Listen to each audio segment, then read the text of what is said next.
नमस्कार, रूबरू देख रहे हैं आप और मैं हूं आपके साथ शिवानी रतूल।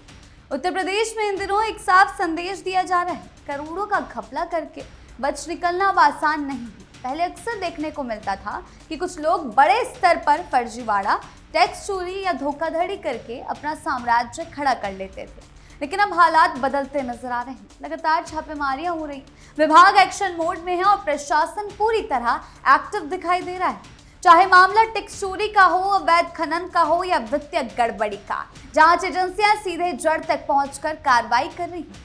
सरकार ने साफ संदेश दिया है कि गलत तरीके से कमाई गई संपत्ति को जब्त किया जाएगा और दोषियों के पूरे नेटवर्क की जांच पड़ताल की जाएगी। इसी के चलते कई जगहों पर छापेमारी की जा रही है और ऐसे लोगों को सलाखों के पीछे डाला जा रहा है। कहां-कहां छापेमारी हुई है, बताएंगे आपको विस्तार से। एक्टिव मोड में योगी सरकार, लगातार छापेमारियों का दौर। प्रवर्तन निदेशालय ने मनी लॉन्ड्रिंग मामले में बड़ी कार्रवाई करते हुए उत्तर प्रदेश के आगरा में करीब 598 करोड़ रुपए की जमीन अस्थायी रूप से अटैच कर ली है। ये मामला Ansal properties and infrastructure limited से जुड़ा हुआ है, जिसकी जांच सेंट्रल ब्यूरो ऑफ इन्वेस्टिगेशन की FIR के आधार पर शुरू हुई थी, जो सुप्रीम कोर्ट ऑफ इंडिया के निर्देश पर दर्ज किया गया है। आरोप है कि गुरुग्राम में जमीन अधिग्रहण और रिलीज प्रक्रिया में गड़बड़ियां कर निजी कंपनियों को फायदा पहुंचाया गया। क्योंकि गुरुग्राम में बने प्रोजेक्ट बिक चुके हैं, इसलिए ईडी ने वहां की बजाय आगरा की संपत्ति पर कार्रवाई की है। क्या कुछ हुआ है इस मामले में, आइए जानते हैं विस्तार से। आगरा में ईडी का बड़ा एक्शन, 598 करोड़ रुपए की संपत्ति कुर्क। मामला हरियाणा के गुरुग्राम के सेक्टर 58 से 63 और 65 से 67 की जमीन से जुड़ा है।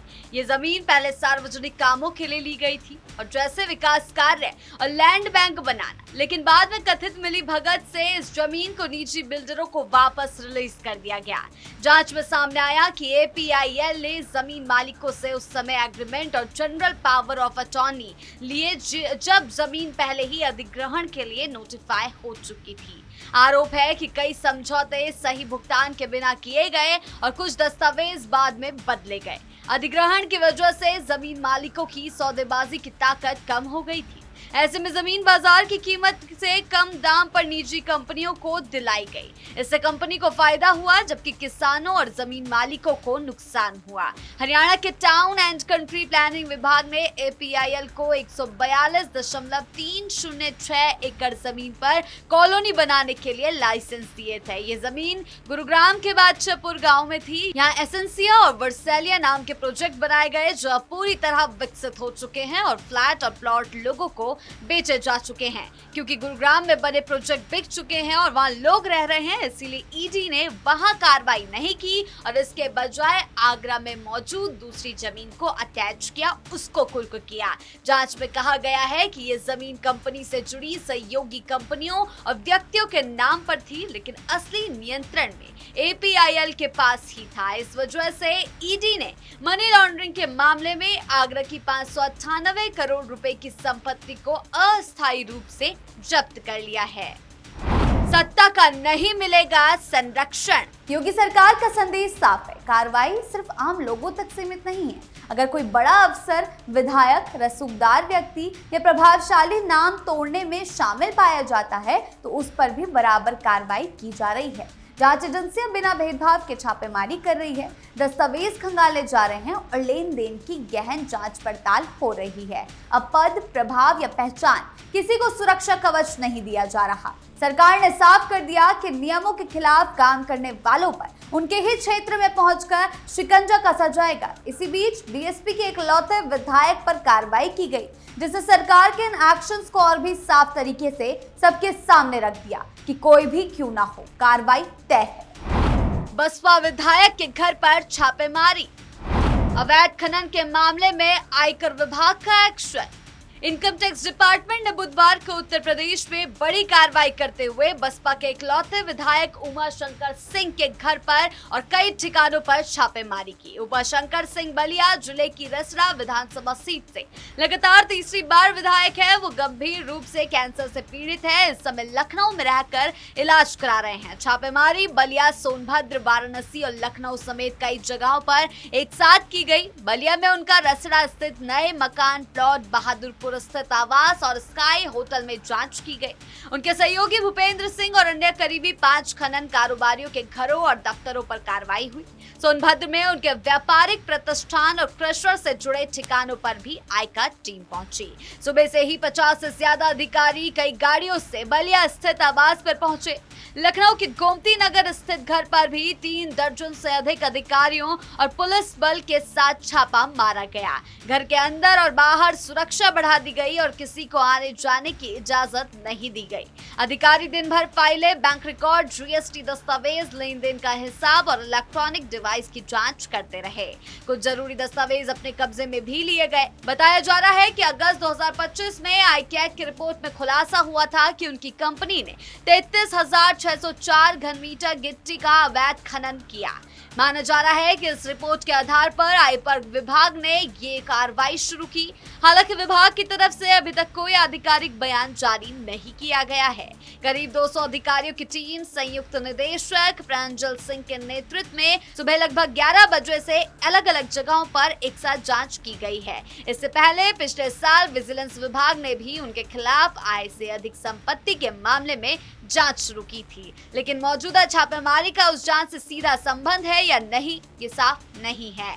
उमाशंकर सिंह 2022 में रसड़ा सीट से बसपा के टिकट पर चुनाव जीतकर विधायक बने थे। फिलहाल उनकी सेहत ठीक नहीं बताई जा रही है। परिवार के अनुसार वो इलाज के कारण लखनऊ में रह रहे हैं। आयकर विभाग की ये कार्रवाई अभी जारी है और आगे की जानकारी आधिकारिक बयान आने के बाद ही साफ हो पाएगी।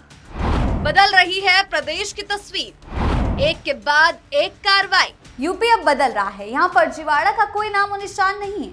अगर गलत काम किया गया है तो संपत्ति कुर्क भी होगी और कार्रवाई भी। ये वो पहले का दौर नहीं है कि आप घपला करें, पैसों का गबन करें और बच निकले। आज के दौर में उसे बख्शा नहीं जाएगा। पिछली सरकारों में जहां ऐसे मामलों में इन लोगों को संरक्षण मिलता था, कार्रवाई नहीं होती थी, लेकिन आज ये वो दौर नहीं है। आज हर जगह कानून का शिकंजा कस रहा है।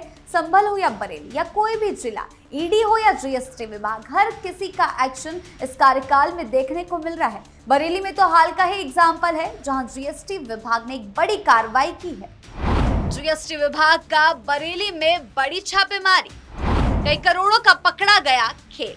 जीएसटी विभाग ने उत्तर प्रदेश के बरेली मंडल में कीटनाशक कारोबार पर बड़ी कार्रवाई शुरू की है। विभाग को पता चला कि इस सेक्टर में जीएसटी टैक्स जमा करने में करीब 30% की भारी गिरावट आई है। इससे शासन और प्रशासन सतर्क हो गए हैं और टैक्स चोरी की आशंका के चलते संदिग्ध फर्मों की पहचान कर छापेमारी शुरू कर दी गई। मंगलवार को पीलीभीत की मंडी समिति में स्थित किसान ट्रेडर्स नाम की फर्म पर जीएसटी टीम ने छापा मारा। ये कार्रवाई डिप्टी कमिश्नर अनिरुद्ध सिंह के नेतृत्व में की गई। टीम ने एक साथ फर्म की मुख्य दुकान और 2 गोदामों पर जांच की है।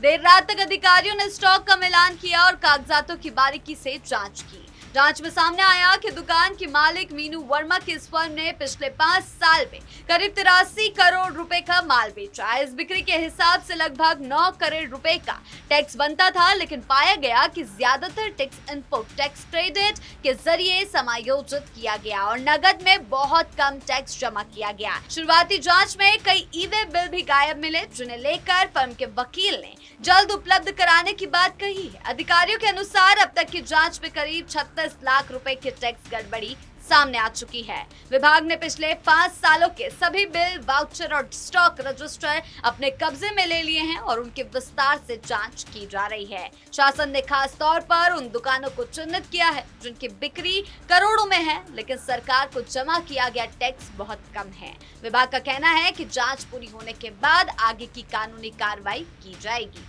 कुल मिलाकर तस्वीर साफ है। उत्तर प्रदेश में अब कानून का शिकंजा लगातार कसता जा रहा है। चाहे मामला ईडी की कार्रवाई का हो, इनकम टैक्स डिपार्टमेंट की छापेमारी का या गुड एंड सर्विस टैक्स विभाग की जांच का, हर स्तर पर सख्ती दिखाई दे रही है। संदेश बिल्कुल साफ है कि फर्जीवाड़ा, टैक्स चोरी, अवैध खनन या मनी लॉन्ड्रिंग जैसे मामलों में अब किसी को राहत नहीं मिलेगी। पद, पैसा या पहुंच अब ढाल नहीं बन पा रहे। गलत तरीके से कमाई गई संपत्ति पर कार्रवाई हो रही है, दस्तावेज खंगाले जा रहे हैं और पूरे नेटवर्क की जांच की जा रही है। सरकार ये दिखाने की कोशिश में है कि कानून सबके लिए बराबर है और जो भी नियम तोड़ेगा उसे जवाब देना ही होगा। आपकी इस बारे में क्या राय है, हमें कमेंट सेक्शन में जरूर बताएं। धन्यवाद।